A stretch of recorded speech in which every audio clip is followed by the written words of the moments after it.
Hello everyone, this is Archana here. Wanted to thank all of you, my entire LinkedIn family, and all my people in my professional network for supporting us. Our Zoom call is trending.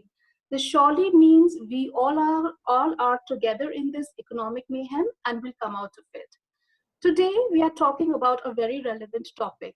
So if you are someone who's not been very happy in your current profile, have been wanting to change your profile, or you have been envisioning an enterprise, then this is the video for you. Today I have with me Ravi Kiran. He's a part of my professional network. He's based out of Delhi, the capital city of India, and he's been dedicatedly mentoring people for more than a decade now on how to start their enterprise, right from the very conceptualization to realization to the after support of their startup. So Ravi Kiran is also the author of the best-selling book on Amazon, which says how to validate your startup ideas. So welcome Ravi Kiran with me. Hi, Hello Archana. Ravi. Hi, how are you doing? Good to have I'm you. very well. Nice to How are have you a doing, afternoon Ravi? session. I'm doing good. I'm doing good. Great, good to know. So, Ravi, we wanted welcome on board, and we wanted you to tell us. The entire world is going through this economic mayhem, and we are stuck in a whirlwind. And there are people who have been, envisioning to start their own, enterprise, and many have been actually halfway through. But because of this lockdown and the, global pandemic, we are all stuck. So, do you think, considering the current scenario, do you think people should still continue with their idea of a startup, or they need to hold it right here, or what is the future? I mean, what do you think is going forward the way should be? Um, Archana, this is a very good question. In fact, people only find out the right time to launch is not. There's a defined time for doing things. There's always every time is the right time actually. So having said that, whenever you think about building a startup, you actually are not building a product or a service. You're actually solving a basic problem or you're basically finding a solution in the current market, right? uh, so there are about 4 or 5 general buckets where your idea should fall in. So for example, if you're doing a startup, or you're starting to build a product, or you're building a service, you ideally should be solving a basic problem which is there in the market. For example, in the current market, you have sanitizers and a mask solving a basic problem of prevention, right? So you're building that. The second is you are building a product or service which is giving a solution to a certain problem that we facing otherwise, and we don't have it right now, and you're creating that kind of new markets. The third is you're building some economies of scale. For example, Chinese have been very high in terms of building economies of scale, and they have been building things from a far perspective in terms of economies. So your idea ideally has to fall into some or the other bucket, which is either solving a problem, uh, which is creating a new market altogether, or either it is disrupting the new market into a new market, right? So otherwise your product is like one of those kinds, right? It's like creating a bread or a butter when you have already 100 brands. How are you different from them? How will people buy it? And last not the least, the most important thing that people forget to understand is that you should have a market need gap, which should be there. So there should be a need for the product or service. If there is not, chances are that you're building a product which doesn't have a target audience, and people will not be able to pay for it. So having said that, this is always a right time to do it. The right time is now. You just not have to see the bad times and the good times. It is right now is the right time first. Second is, in a market like this, when a lot of people are talking about recessions, well, it's like a wave of understanding that when something is going down, something will be coming up as well. So while Absolutely. no while notional things like hospitality, hotels might have a hit, travel might have a hit, but other things like healthcare, agri tech, these kind of fields, they will always prosper around. So I feel there's no right time. This is the right time. You need to just solve a problem or fall into any of these buckets which I discussed. I've discussed that in the book in detail, but having said that, these are the basic pointers. Lovely. I think this is a very valid point. So people, you understand that whenever we face any kind of an adversity, that is the time we actually need to act fast. So if you are in the process of actually conceptualizing or have actually conceptualized your startup, then just focus on the areas Ravi has discussed with us. There is healthcare, there is agri. See, healthcare will always, pharmaceuticals, they will always stay because this is the need of the hour. Today we are stuck and we still need pharmaceuticals. People haven't stopped eating. So identify the right areas where you can venture, and yes, there is no stopping you. So Ravi, thanks. I think this is a very valid point. That means we should not stop thinking about our startup. We can still venture into it. We just need to maybe, keep working on it right now. So, but what about the funds? Because, funds are one thing. I mean, everybody is going through an economic debacle right now. Where would the money come from? Where do we find the capitalists? I mean, what's going to happen? Because startup is nothing without the funds. See, that's a very imperative question, Archana, and I feel that funds is not just a responsibility of some venture capitalists or angel investors. I feel that you have to be a little organized to get your funds, right? For example, a lot of countries, okay, here's my question. I mean, I think let me rephrase it. If the PM Care funds is raising funds, does that mean that Indian government doesn't have funds? No, they have funds, right? But there's a way of doing it as well. That's collaborative arrangement, right? People are participative into it. Similarly, for fund management in terms of startups, there is an option of crowdfunding as well, where people can crowdfund and ask for funds as well. Not many people do it, but many people who do it have done exceedingly well. So there are a lot of options beyond the traditional venture capital and angel investments that people can raise funds from. One of them is, first is of course friends and family. Of course, they can start from there. The second is, technically moving on to crowdsourcing and crowdfunding, where people understand that crowdfunding, people who are interested in your product and service are willing to buy your product and service, and they bet on you, right? That's crowdfunding. The third and the most important thing which people do not understand and they have not practiced it often because they're afraid, is reaching out to the right people. For example, how many people who have thought about an idea are planning to reach out to a, say, CXO of a big 500 or Fortune 100 company, right? Yeah. They feel afraid of it, but then these guys might not have time, might not have energies, but might be interested in young guys or people who have ideas, maybe young or old. Investment into them. I mean, they are at a senior level. They have got money. They can fund it. So reaching out to people who are maybe experts in the fields, or probably are traditionally have been talking about it. So maybe influencers as well. So that's a very unorthodox way of looking at things. Last not the least, of course, angels are the best sources of investment in terms of getting paid out for your in form of debt or equity, right? Whatever formats that they can choose. So traditionally, somebody who's been funding knows the ins and outs. But then again, the only important point that a startup should think about here is that whether the investor who's an angel investor is a strategic investor or not. If he's not a strategic investor, chances are that he's typically like a person who would only talk about return on investments. So this has to be taken care of from the very beginning. Right. Okay, great. I think this is a very great input. So people, we need to understand that yes, definitely we need to keep working on our startup idea. Funding, yes, we need to jot down points as to where can you source your funds from. Very valid number of points Ravi has given us. All you need to do is probably, let's say if you have a focus of a very large enterprise, a very large startup, probably you can think of slashing it down to some level and then keep working on it, because once it picks up, it's really going to pick up very fast, and then you will actually have a lot of people who would want to invest in it, and you can grow really, really big.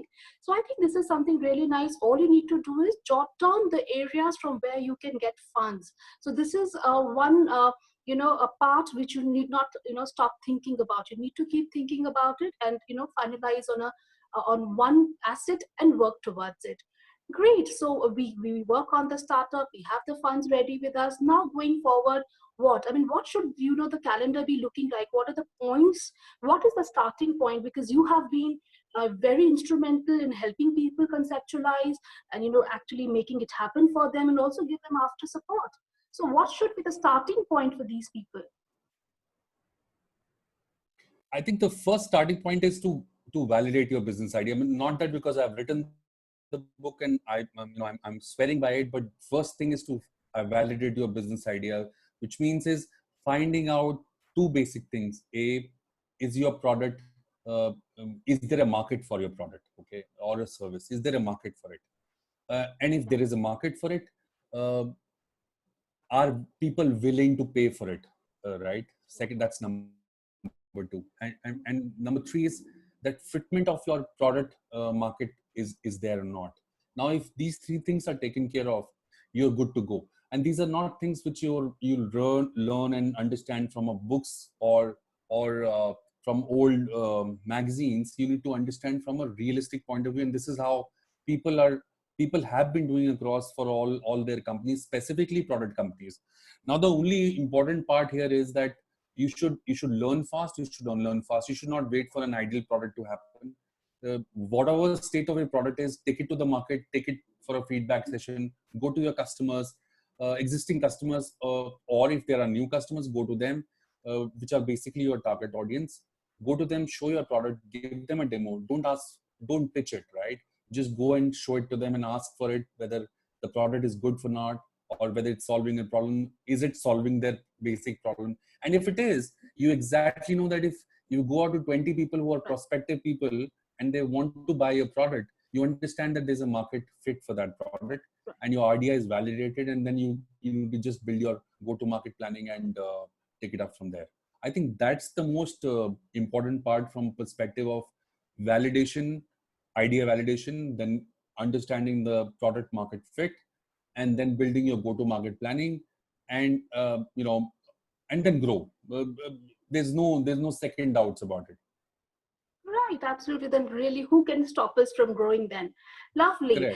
But do you think, Ravi, I mean, it's easier said than done after all. I mean, let's say if I was to start an enterprise, or if this cannot be done single-handedly, you definitely need a mentor to tell you, to help you with, business analysis, with market research. There's so many things that goes into it. So what do you think about mentorship here? Where does a person who actually helps conceptualize, how does that happen? What is mentoring all about when it comes to startups?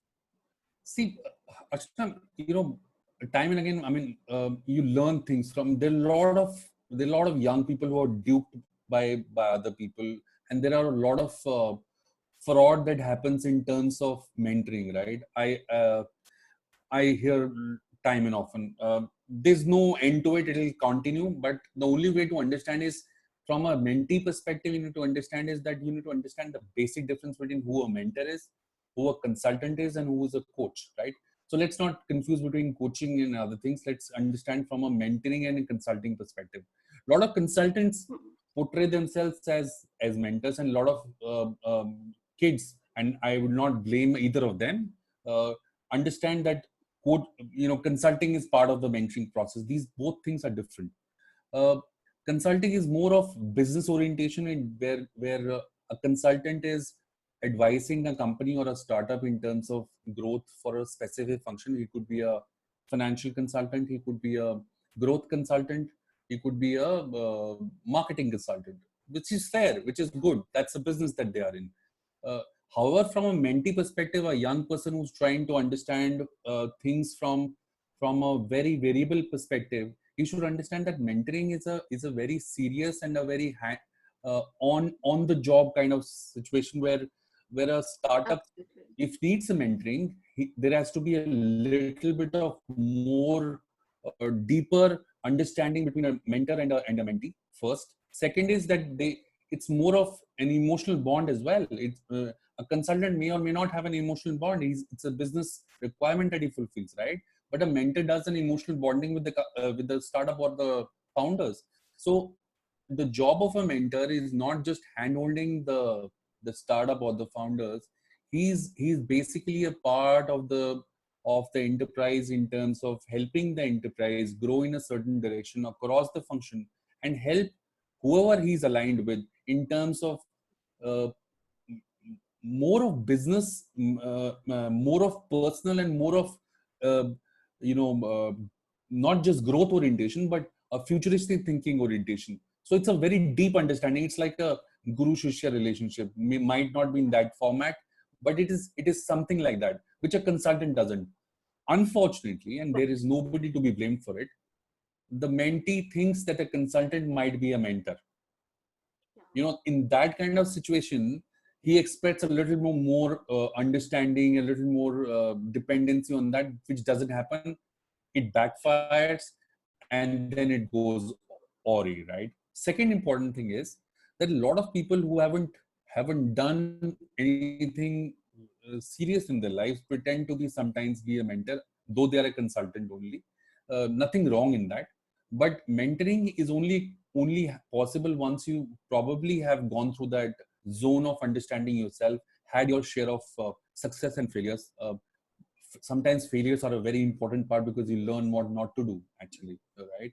So mentor is a very serious oriented hand-holding session more than a consultant does, and I don't blame anybody. It's just a I think misconstrued word where people do not understand the meaning, and they lose this talk about it. Yeah. Great. I think this is a wonderful and a very, very valid and a very kind of an eye opener for all of us to understand the difference between a coach, a consultant, a mentor. So people, you really need to know who you are aligning yourself with. Find a mentor for yourself, and you're good to go. Great. I think, Ravi, you've been really wonderful to wind up this lovely conversation. I'm sure you can speak because you have been in this industry for long and you have huge experience. You can really share a lot of information with us. But can you just wind up and give us maybe 10 pointers as to what a person today who wants to get into an enterprise, build a startup, and what are the 10 pointers you would like to highlight on for people to get going and not hold themselves back at this point in time? Give them hope and tell them that, hello, this is the point and you need to keep holding the strings and not let them loose.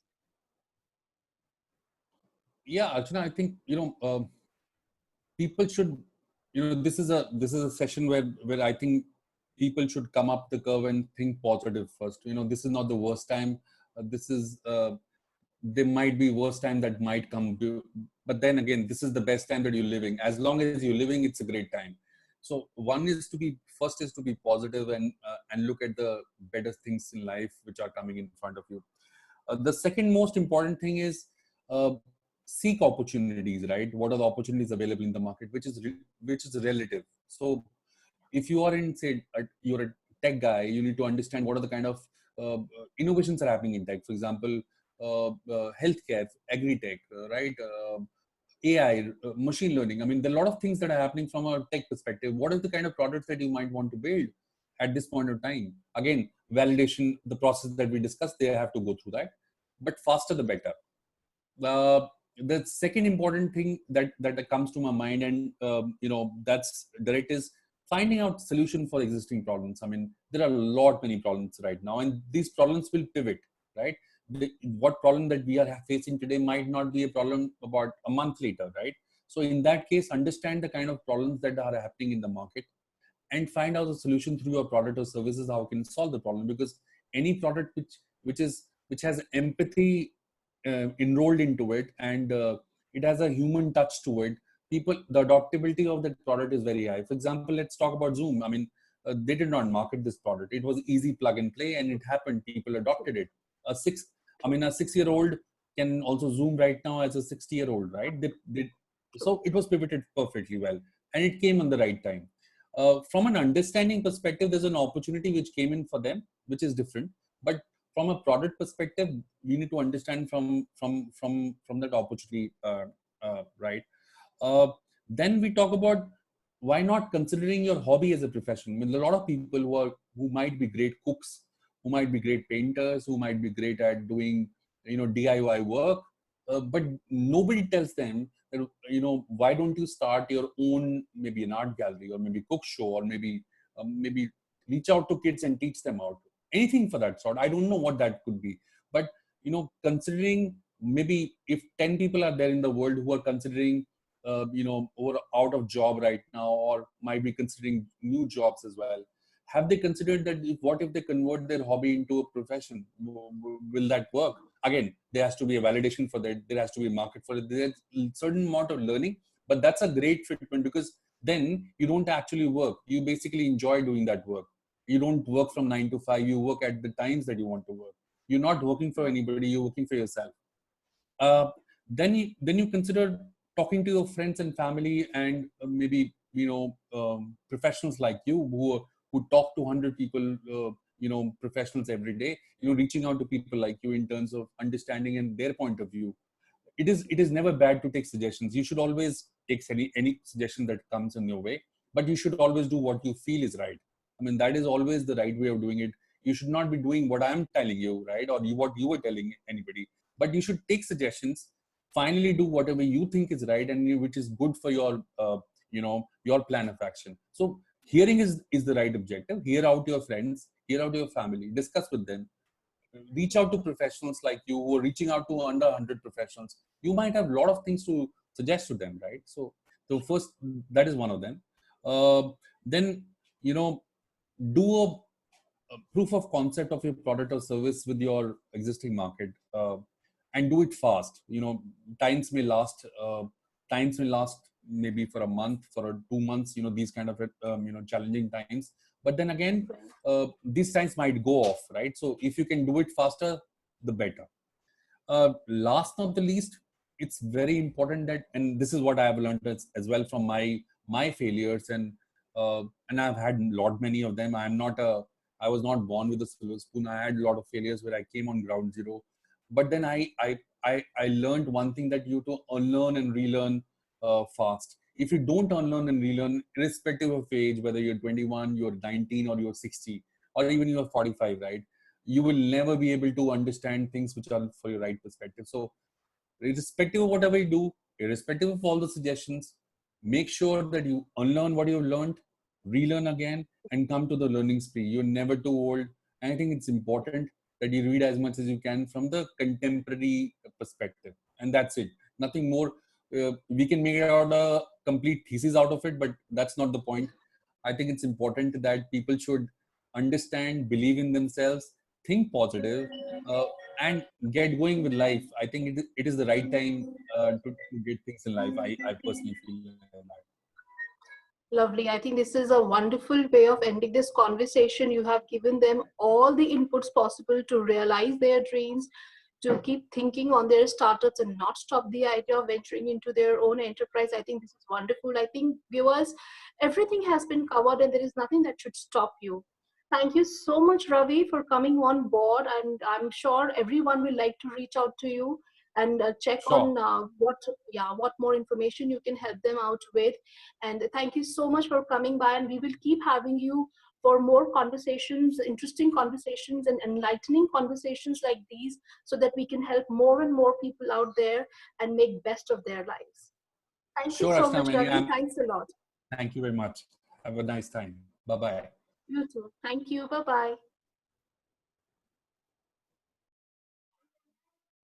So viewers, I think this was a wonderful conversation with Ravi. He was he gave you so much of information. All you need to do is, if you have plans of venturing into an enterprise of your own, you want to build a startup, this is, definitely the emotions are very high. The tides are high. We are thinking about funding. We are thinking about whether this is the right time or not.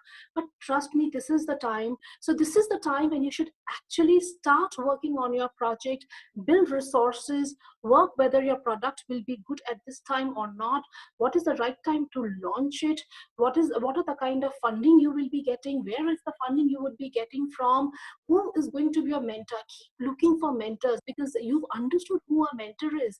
A mentor is a person who would actually get emotionally involved in helping you with your startup, with your concept. He should be really passionate in studying and making this happen for you, you know. So this is so you need to work on all these areas to make it really happen.